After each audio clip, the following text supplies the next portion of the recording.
zoom on back here. Meow. Meow.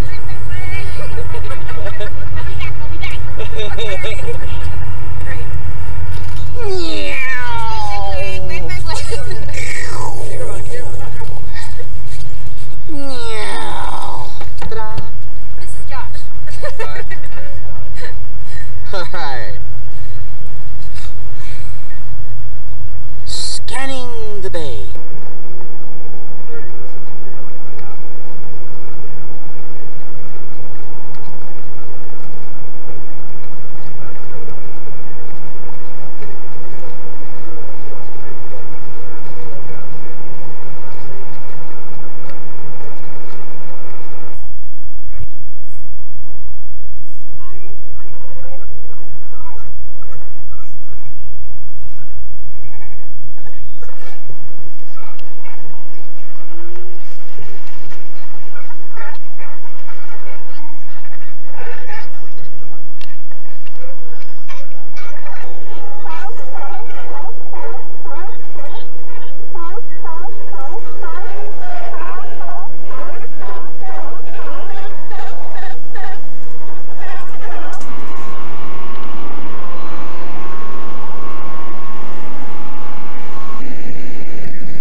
Well,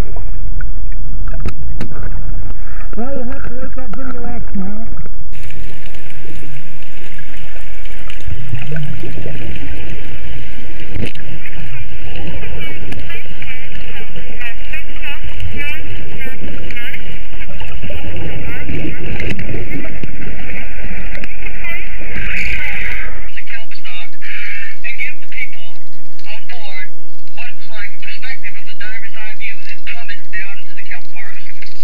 Okay, so Steve's heading down now a kelp plant to get to the bottom, so it won't take him too long to reach the bottom. And you can see why it is really an interesting place for divers to explore, especially once you get to the bottom and you look up, because you have these big kelp plants towering above you. And it's sort of like taking a stroll through a redwood forest. The light is filtered because that canopy layer is so thick. And there's life at all levels, from the top where the sea otters rest, and the canopy fishes swim, and snails and crabs live, to the bottom of the rocky areas.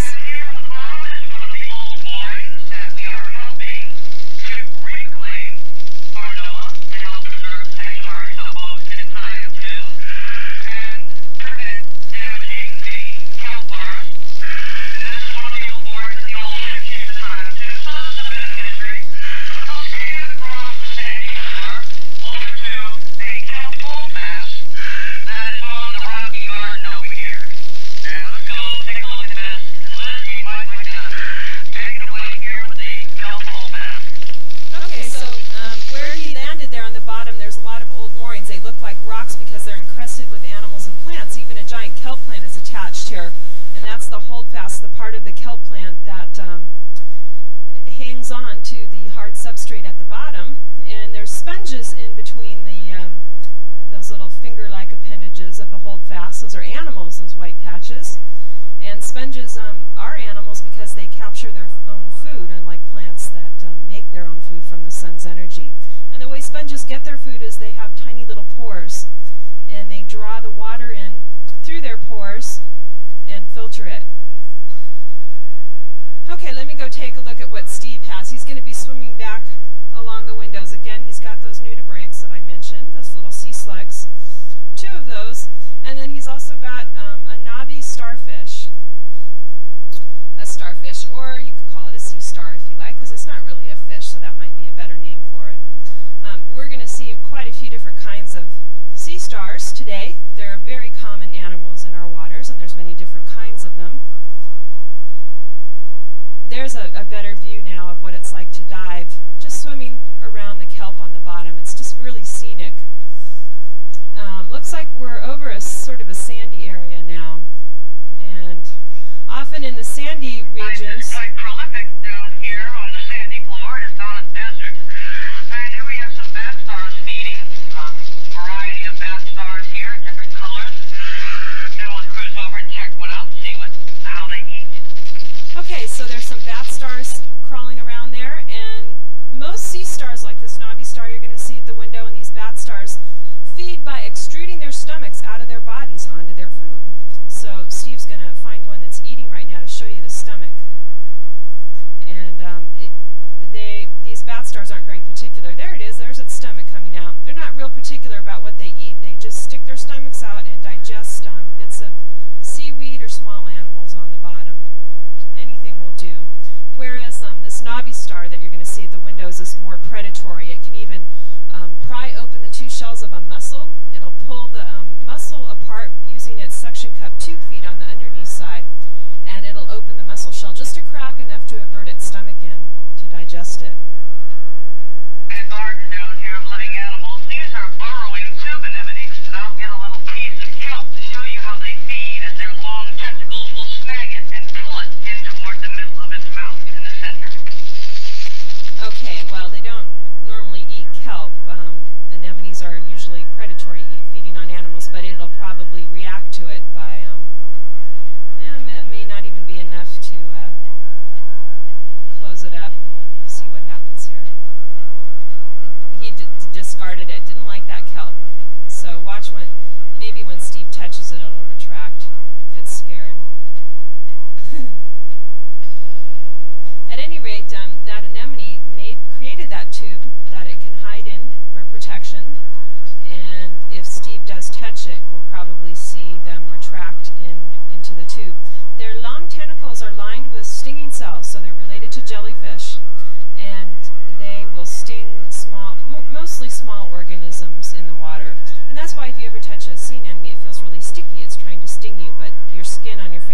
project, so That that... like me. I didn't have too much luck with blondes. Let me try another one.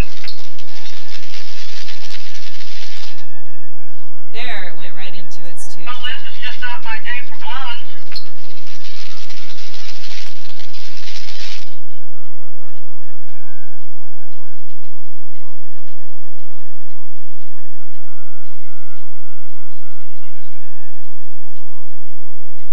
Well, these kelp plants are sort of growing on scattered moorings, so I think Steve will probably work his way back into a real rocky area where there's more kelp plants.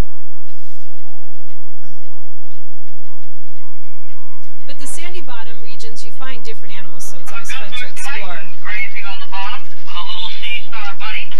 Okay, here's a bat star, and then the animal that he's about to pick up here is a gumboot chitin, which is related to a snail. It's got 8 shells underneath its skin, sort of pointing out ridges on its back, and underneath each ridge is a shell. So unlike snails, they have 8 shells, not 1 shell, and they're underneath the skin. On the underneath side, like a snail, it has a large muscular foot, showing us that, and a mouth at one end there. That's its mouth, sort of pointing it out. And they have a tongue that's just like a file with little teeth on it, and they will rasp away on seaweed. They're grazers. Now, because it has 8 shells, when he tickles it, this is what it does for protection. It grows into a ball. This is the world's largest species of chitin.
Might be able to see some sea lions when we get up by the breakwater.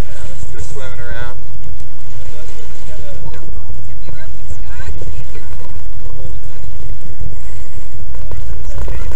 Taking a video, so it's kind of like...